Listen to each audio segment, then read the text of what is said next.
The Falkland Islands, a remote place in the South Atlantic Ocean, with fierce winds, rugged terrain, and unpredictable weather. Here, there are over 770 islands, ranging from barren rocks to lands that support farming and wildlife. The Falklands are located about 500 kilometers from the coast of Argentina and 1,200 kilometers from Antarctica.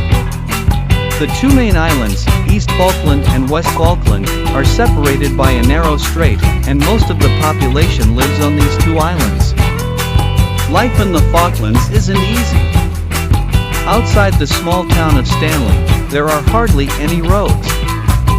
Travel between villages is usually done by off-road vehicles, small aircraft, or boats. Although farming is still important, much of the Falklands' current economy relies on fishing in the surrounding waters and, of course, the tourism industry.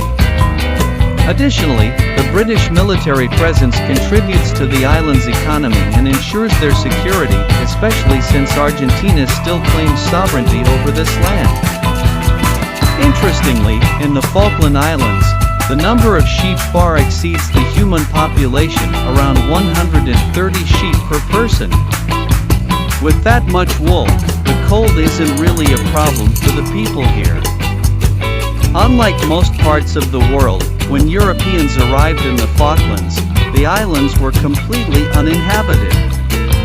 The first recorded sightings of the Falklands were likely made in the 16th century by Spanish, Portuguese, and English sailors. That's why, in terms of human history, the Falklands are considered a relatively fresh and new place. In the 18th century, France was the first to establish a colony in East Falkland. Just a year later, unaware of the French presence, the British settled in West Falkland. Then Spain entered the picture. It bought the French colony and soon clashed with the British. Eventually, Britain withdrew, and Spain controlled the islands until the early 1800s. When Spain pulled out, newly independent Argentina declared in 1820, "These islands are ours." But their attempt to solidify control didn't last long. In 1833, Britain returned, took over, and turned the Falklands into a remote outpost of its empire. For most of the 19th and 20th centuries, the Falklands were quiet and sparsely populated. Its people, mostly of Scottish descent, relied on sheep farming and fishing.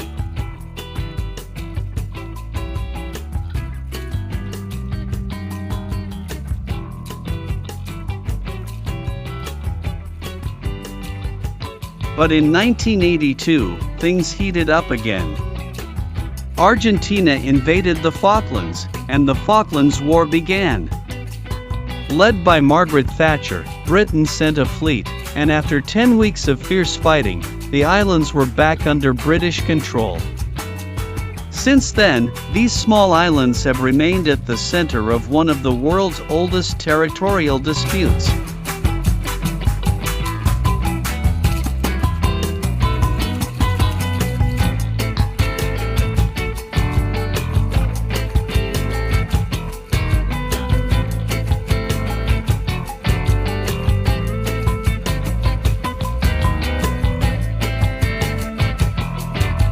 The Falklands War had lasting effects. It not only reshaped the relationship between Britain and Argentina, but also strengthened the British identity of the islanders and deepened their commitment to self-governance. Since the war, the islands have seen significant economic and infrastructural development. The discovery of rich fishing grounds and potential oil reserves in surrounding waters has boosted the island's wealth. In a 2013 referendum, the vast majority of Falklanders voted to remain a British overseas territory.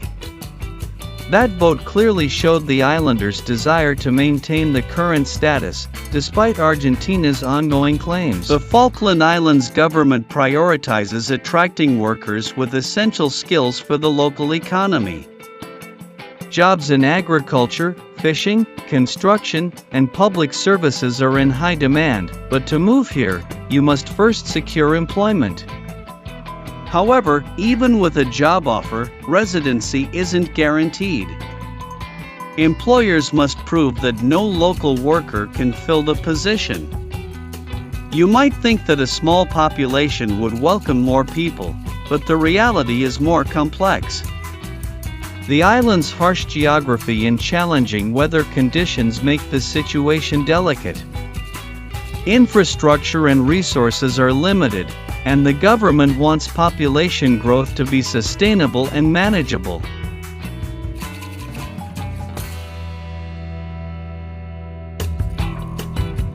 Between 1990 and 2000, the island's population grew by more than 50%.